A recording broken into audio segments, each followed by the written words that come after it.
Tiene la palabra la colega asambleísta Natalie Viteri. Gracias, señor presidente. Aquí lo que deberíamos estar debatiendo es por qué vamos a pronunciarnos en esta sesión. Hablan de que no hubo prueba en el juicio político porque no se presentó un contrato firmado por la actual administración. Lo que hubo fue, y por expreso descuido de la actual administración, es la renovación automática que el mismo contrato establecía. Y una renovación de contrato es un nuevo contrato. Es un nuevo vínculo contractual porque implica la modificación del contrato en cuanto a las fechas, al plazo o alguna de las cláusulas o condiciones que deberían haberse acordado, pero no se hizo porque, como denunció el mismo capitán o contraalmirante Estupiñán, el día que vencía el último día de plazo no lo dejaron subir a Flopec y permitieron, bajo la orden del presidente Hernán Luque, como él lo menciona, que se renove automáticamente este contrato. Ese fue el nuevo contrato. Si la administración actual hubiera actuado en favor del país, no hubiera permitido esa renovación. Si la administración actual hubiera actuado a favor del país, hubiera renegociado ese contrato de tal forma que en esta renovación existieran cláusulas que fueran a favor del país y cobrarle a la compañía Amazonas Tankers aquello que habían perjudicado al Ecuador. Esa es una actuación de un gobierno responsable. Así es que en cuanto a la renovación, ahí está aprobada la acción de este gobierno. Que el 129 tienen que aprobarse el peculado, dicen aquí. Me parece inverosímil que siendo presidente de una comisión de fiscalización, donde debería saberse esos artículos de memoria y a su vez leer las resoluciones de la Corte, diga que no le presentaron la prueba del delito de peculado. Señores, no somos jueces ordinarios, somos jueces políticos. No hay que estar probando y sentenciando lo que hace un juez penal y una fiscalía. Nosotros no nos compete, sería una arrogación de funciones. He ahí que el mismo artículo 129 establece que no se requiere ni siquiera, no es que dice la sentencia, dice el inicio de un enjuiciamiento político, ni siquiera eso se requiere, es decir, ni siquiera necesita estar en investigación. ¿Y esto por qué? Con todo respeto para todos, porque están confundiendo un proceso penal con un juicio político. Y aquellos que lo confunden deberían o estudiar leyes para que se lancen a fiscales o jueces para que ahí puedan determinar todas sus pasiones, pero no en esta asamblea donde se debería conocer aquello que no solamente se trata hoy, sino que se ha tratado durante todos los juicios políticos.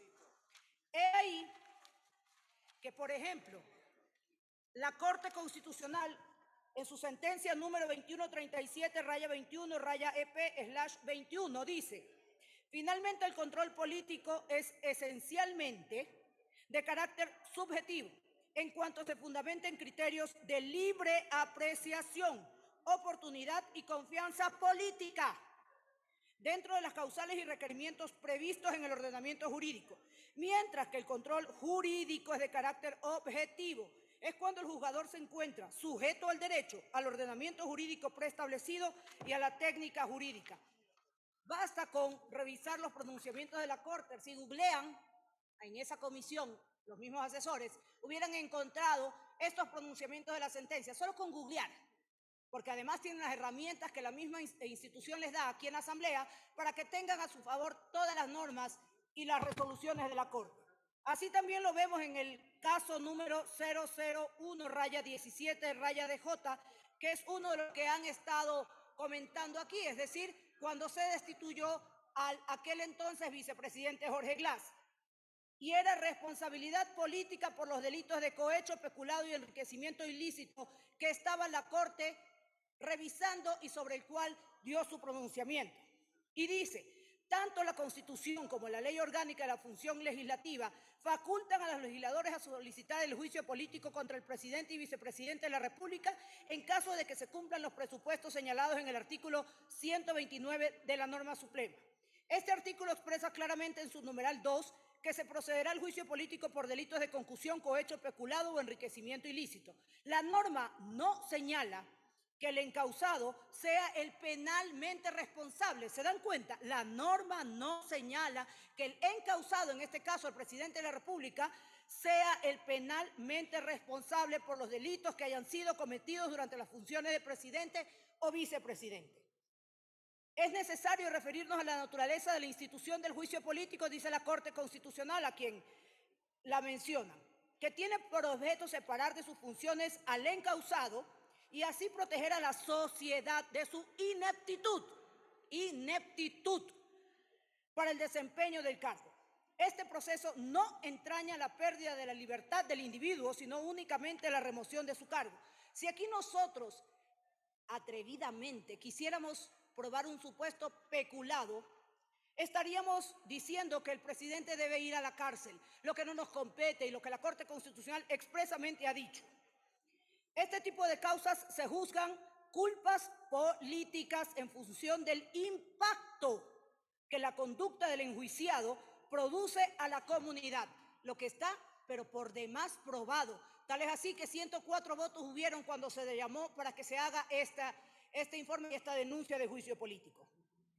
Es de esta forma, dice la Corte, una herramienta que garantiza el control de la actividad del gobierno y el equilibrio de los poderes del Estado. Pretender equiparar un juicio político a un proceso judicial es lo que están haciendo aquí. Desconocer y desnaturalizar la institución de juicio político. Basta leer unos cuantos párrafos para darse cuenta de lo que tenían que tramitar en la comisión. Decir que ese informe de la comisión, y le pido al señor secretario con la venia del señor presidente, es una resolución ilegal la que vamos a tomar hoy, porque hay un informe motivado pero no aprobado. No podemos tomar una decisión sobre ello. Qué absurdos y qué poco alcance para incluso disimular el favor que quieren darle a aquel que está detrás de ellos. Señor presidente, con su venia, por favor, el video que envié, donde el propio procurador, que tanto mencionan y es el mismo, le contesta al presidente de la República, por favor, el video, que si el informe es aprobado o improbado, dice el procurador, debe pasar al Pleno de la Asamblea para que aquí se decida la continuación del juicio político. El video, por favor.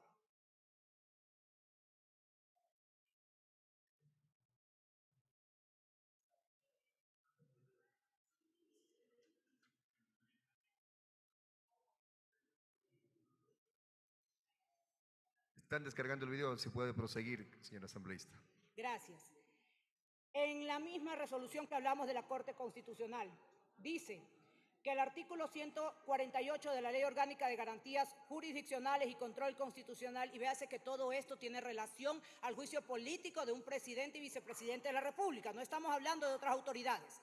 Dice que en este marco el rol de la Corte en ejercicio de esta competencia es asegurar el procedimiento reforzado de admisibilidad previsto en la Constitución y leyes de la materia y garantizar una revisión en caso de haber existido alguna omisión de tipo formal en el primer filtro de admisibilidad. Como se dan cuenta, la Corte no resuelve en el fondo, sino en la forma.